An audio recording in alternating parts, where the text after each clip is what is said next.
Dyma'r myfyrdod ar gyfer Mai yr ail ar 20. Ni ddechrau gyda gair o ras eto. Diolch o Dduw am ddiwrnod newydd arall. Cyfle newydd arall i ddangos gwerthfawrogiad i ti. Boed i ni fod yn gynrychiolwyr teilwng i ti, gan ddechrau yn y myfyrdod yma. Amen. Wy'n troi at ail lyfr Samuel, bedwaredd bennod ar 15. Chydig o adnodau. Roedd milwyr Israel oedd wedi cefnogi Absalom i gyd wedi dianc am adre. Roedd yna lot fawr o drafod a dadle drwy lwythau Israel i gyd. Roedd pobl yn dweud y brenin wnaeth ein hachub ni o afael ein gelynion, a chybod ni o afael y Philistiaid, ond mae wedi ffoi o'r wlad o achos Absalom. A nawr, mae Absalom gafodd ei wneud yn frenin arno ni, wedi cael ei ladd yn y frwydr. Pam yr oedi? Dylen ni ddim gofyn i Dafydd ddod yn ôl? Dyma'r brenin Dafydd yn anfon neges at Sadoc ac Abiathar yr offeiriaid. Gofynnwch i arweinwyr Jwda, pam ddylech chi fod yr rhai olaf i ofyn i mi ddod yn ôl? Dwi wedi clywed fod Israel i gyd yn barod. Dyn ni'n perthyn i'n gilydd. Dyn ni'r un cig a gwaed. Pam ddylech chi fod yr rhai olaf i ofyn i mi ddod yn ôl? Hefyd trowch y neges yma i Amasa. Ti'n perthyn yn agos i mi. Dwi'n addo i ti o flaen Duw, mae ti fydd pennaeth y fyddin yn lle Joab o hyn ymlaen. Felly, llwyddodd i ennill cefnogaeth pobl Jwda i gyd. Roedden nhw'n hollol unfrydol. A dyma nhw'n anfon neges at y brenin, tyrd yn ôl, ti a dy ddynion i gyd. Wel, mae'r testyn i'r myfyrdod ma'n dod o'r ail lyfr o Samuel, ac o bennod 19, y ddegfed adnod, a wy'n troi eto at yr hen gyfeithiad. Paham rydych heb sôn am gyrchu'r brenin drachefn. Paham rydych heb sôn am gyrchu'r brenin drachefn. Hanes trist iawn yw'r hanes sydd yn yr rhan hon o'r Beibl. Hanes am fab yn troi yn erbyn i dad. Hanes am y brenin cyfiawn yn cael ei wthio oddi ar yr orsedd gan ei blentyn ei hun. Dafydd oedd y brenin ac Absalom oedd y mab. I ni wedi sôn am yr hanes yn ddiweddar. Yn pennod 13, sonir am Absalom yn cynllunio cynlladdu frawd, ac wedi hynny yn ffoi am ei einioes. Ond darllen nhw'n fod Dafydd yn anfon amdano nôl i Jerusalem ac yn maddau iddo fe, a'r brenin a gusanodd Absalom. Hynny, maddau iddo. Ond ar unwaith fe gawn Absalom, trwy ddichell a chelwydd, yn ymroi ennill y bobl wrthi wrth ei dad ato e. Byddai Dafydd yn arfer derbyn y bobl ei cynghori, ond Absalom a gyfodau yn fore ac asafau ger llaw y porth. Oedd e'n cyfarch y gwir a gofynnau am ei problemau, ac yna fe ddwedai nad oedd neb awr dawai arnynt mwyach, cyn ychwanegu. O'n am gosodi di yn farnwr yn y wlad, fel y delai ata fi bob gŵr yn y wlad, mae fiawn awn gyfiawnder iddo. A mae hon yn adnod arwyddocaol iawn. Felly Absalom a ladratodd galon holl wir Israel. Dyna ddigwyddodd mewn ffordd. Llwyddodd y cynllun. Ac wedi iddo gasglu digon o gefnogaeth, cychwynodd gyda byddin yn erbyn Jerusalem. Yn ytrach na gosod pobl y ddinas mewn perygl, dyma Dafydd yn ffoi oddi yno. Ffordd bynnag yr edrychwn ar y stori hon, un drist iawn i'w un fe. Y tad trigarog maddeigar wedi wthio'r naill ochr gan ei blentyn ei hunan. Y brenin wedi wthio'r naill ochr a gŵr celwyddog ar yr orsedd. Ie, gŵr celwyddog. O blegid, mewn byr amser, mae Absalom yn torri ei addewid i'r bobl. Bian yr aeth y wlad i anrefn, a'r bobl i ddryswch, ac yna cododd cri ein testyn, o am gael y brenin yn ôl. Nid fel hyn yr oedd pan oedd Dafydd yn teyrnasu yma. Hen stori, meddech chi, o'r Hen Testament. Ie, eitha gwir, ond o'n i welir yr hen stori yn cael ei hailadrodd heddiw. A'r rheswm A mae'r anrefn a dryswch y cawn ni yn hunain ynddo i fod y brenin wedi ei symud o'r ffordd. Dynion wedi mynd i gredu fod yr ateb gan bawb a phopeth, ond gan Iesu Grist. Un o glyfydau yn cenhedlaeth ni yw ein bod wedi meddwi ar fawrdra. Wedi cyffwrdd â hyn o'r blaen hefyd. I ni wedi'n gwirioni'n llwyr ar bethau mawr. Gan synio, os nad oes rhywbeth yn fawr, nad yw e lawer o werth. Sgolion mawr, stadau mawr o dai, sbyty fawr. A mae'r afiechyd hyn wedi dod mewn i'r capeli. Lai'n cael y cwestiwn yn aml, os gyda chi eglwys fawr? Y byd a'r betws wedi gwirioni ar y mawr. Mae dyn wedi cymysgu cymaint ar bethau fel bod mawrdra wedi mynd yn gyfystyr am mawredd, a meddwl fod bigness yr un peth â greatness. Dyna'r trend a welir. Ond mae o leia un enghraifft sy'n mynd yn hollol groes i drend yn dyddiau ni. A dwi wedi cyfeirio at hyn droion yn ddiweddar hefyd. Un bach yw Crist yng ngolwg dynion. Heddiw. Crist mawr yw Crist y Testament Newydd, ond Crist bach yw'n Crist ni. Yn ôl y Testament Newydd, dyma un sydd ag enw goruwch pob enw. Heddiw, nid yw Crist ond rhyw fodfen y ddwy yn uwch na ni. Patrwm i ni yw e, esiampl i ni efelychu yw e. Un ychydig yn well, ychydig yn fwy na ni. Nid hwn yw Crist y Testament Newydd. Yno mae iddo enw goruwch pob enw, ac ynddo ef y mae e'n digonedd ni. Fe gododd gri am ddod ar brenin Dafydd adre nôl, oherwydd fod y bobl yn siŵr o un peth, fod y brenin yn addas ar gyfer ei hangen. Hynny yw, roedd e'n ddigon mawr. Ymraen ti yw cael cyhoeddi fod Iesu Grist yn ddigon ar gyfer holl ofynion yn dyddiau unne. Os am ennill Cymru i Grist, os am ennill y byd i Grist, rhaid i ni ddarganfod Crist mawr y Testament Newydd. Teilwng yw yr oen a laddwyd i dderbyn gallu a chyfoeth a doethineb a chadernid ac anrhydedd a gogoniant a bendith. Dyna Grist y Testament Newydd. Dyna Grist yr eglwys fore. Dyma'n brenin sydd rhaid ei orseddu drachefn.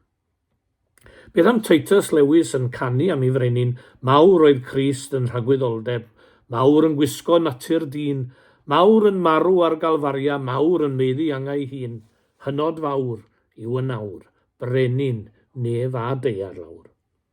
Mae'n Crist ni yn rhy fach o lawer.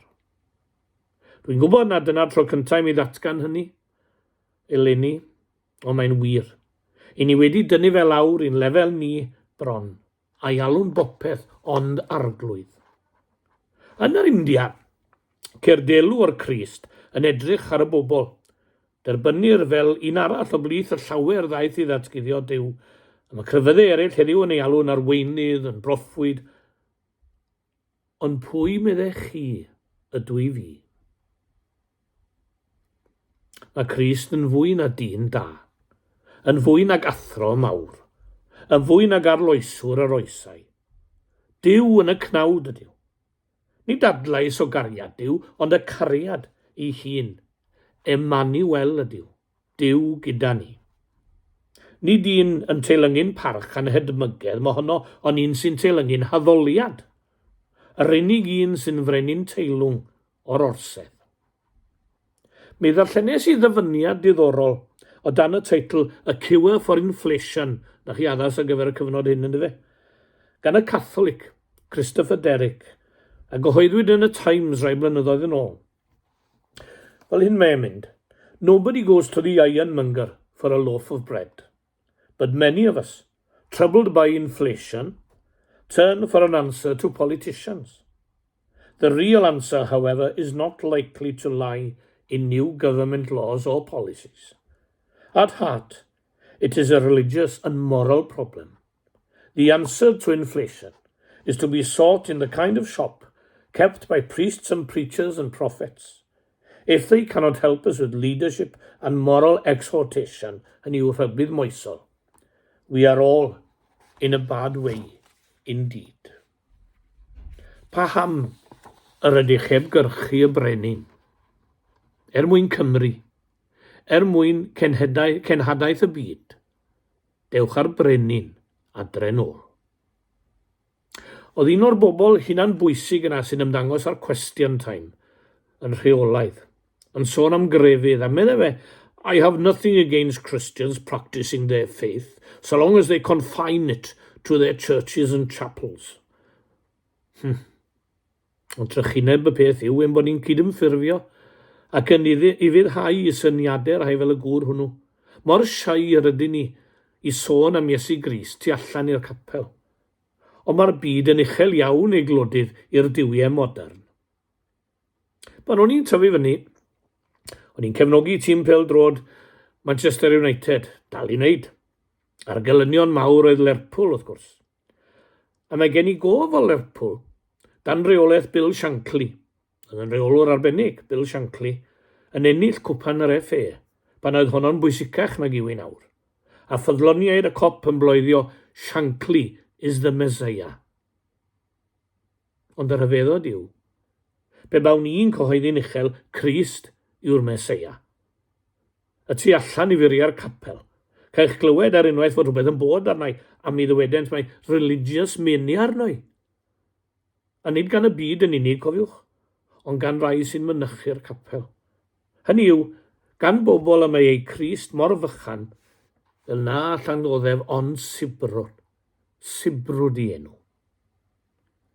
Yn ty ddifater ynglyn â lledaenu'r Efengil am ei bod yn ddifater ynglyn â Iesu Grist. Mae yna hen gerdd, a droddwyd ganodd o weithio o Bilpide, geiriau wdbain wili, geiriau Saesneg, ond geiriau pwerus iawn gyda'i neges yn gwbl gyfoes. When Jesus came to Golgotha, they hanged him on a tree and drove great nails through hands and feet and made a Calvary. They crowned him with a crown of thorns, red were his wounds and deep, for those were hard and cruel days and human flesh was cheap. When Jesus came to Birmingham, they simply passed him by. They never hurt a hair of him, they only let him die. For men had grown more tender, and they would not give him pain. They simply just passed down the street and left him in the rain. Still Jesus cried, forgive them, they know not what they do. And still it rained the winter rain that drenched him through and through. The crowds went home and left the street without a soul to see, and Jesus crouched against a wall and cried for Calvary. Ond nid yw dyn yn cywilyddio wrth sylwi ar ergyd y penillion hyn. Ond dyn ni ddim yn ddifater ynglyn ag Iesu, dyn ni ddim yn ei anwybyddu fel yna. Tybed. Sawl un ohono ni all dweud yn onest a'i law ar ei galon, eiriau'r Testament Newydd, nid oes arnaf gywilydd o Efengil Crist. A yw'n Crist ni yn ddigon mawr? Nid arweinydd, nid esiamploedd Iesu Grist i'r cenhadwr mawr Paul. Pan yngharchar yr Rhufeinwyr, roedd yn gwybod am y gwawdwyr a'r elidwyr, ond yn y fan honno, clywch i eiriau, Paul, carcharor. Carcharor pwy? Cesar, mae'n siŵr, carcharor y Rhufeiniaid? Na. Paul, carcharor Iesu Grist. Nid yn wylo Rhufain na Cesar yr oedd allweddi'r carchar i Paul, ond yn wylo Iesu Grist.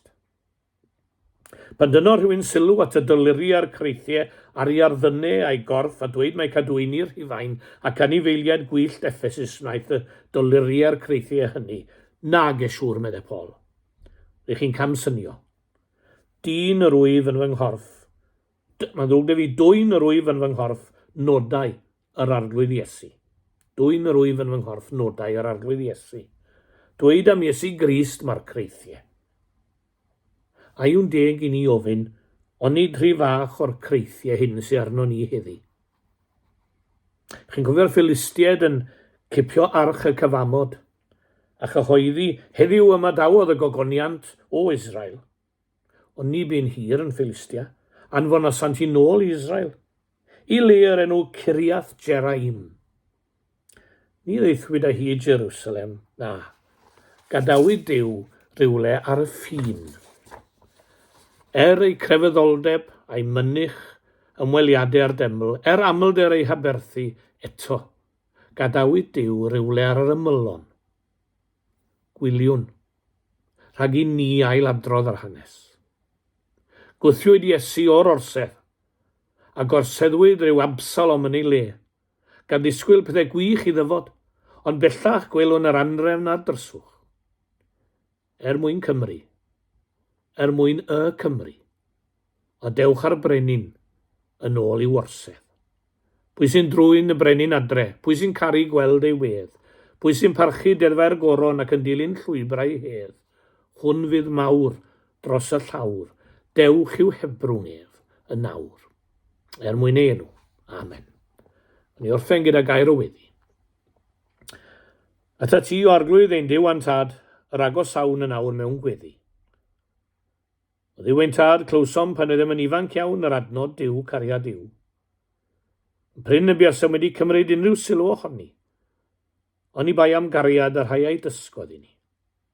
Diolchwn i ti amdanynt, ac am i ni gael cipolwg ar dy gariad trwyddynt. Wrth i ni dyfu deitham i ddeall ystyr cariad, a'i fod yn golygu gofal a gofalu. Yn unau'n diolch i ti o Dduw am yn breintiau yn bendithion. Dyma nhw'n gofio'r sawl sydd yn byw mewn arswyd ac ofn yn y byd. Y sawl sy'n byw mewn chwerwder a chasineb ac wedi hamddifadu o gariad ac o garedigrwydd yn ei bywyd. Cliw ein cryd i'r Ion Dad dros y triunied hyn i gyd. Cynorthwya ni o Dad i garu'r rhai sy'n ymwneud â ni ac i ofalu amdanynt. Ein hanwyliad, o cynorthwya ni i'w caru trwy ofalu'n fwy tyner amdanynt. Ein cymdogion, cynorthwya ni i'w caru hwy fel ni'n hunain. Ein cyd-grisnogion, o sawl enwad a throddodiad, cofiwn eiriau ein harglwydd, cerwch eich gilydd fel y cerais i chwi. Ein gelynion, cerwch eich gelynion, gweddiwch dros yr rhai sy'n eich erlyd. Mae nifer o elynion angen yn gweddiau ni yn y byd yma heddiw. Hyn o fynnwn yn enw ein harglwydd Iesu Grist. Amen.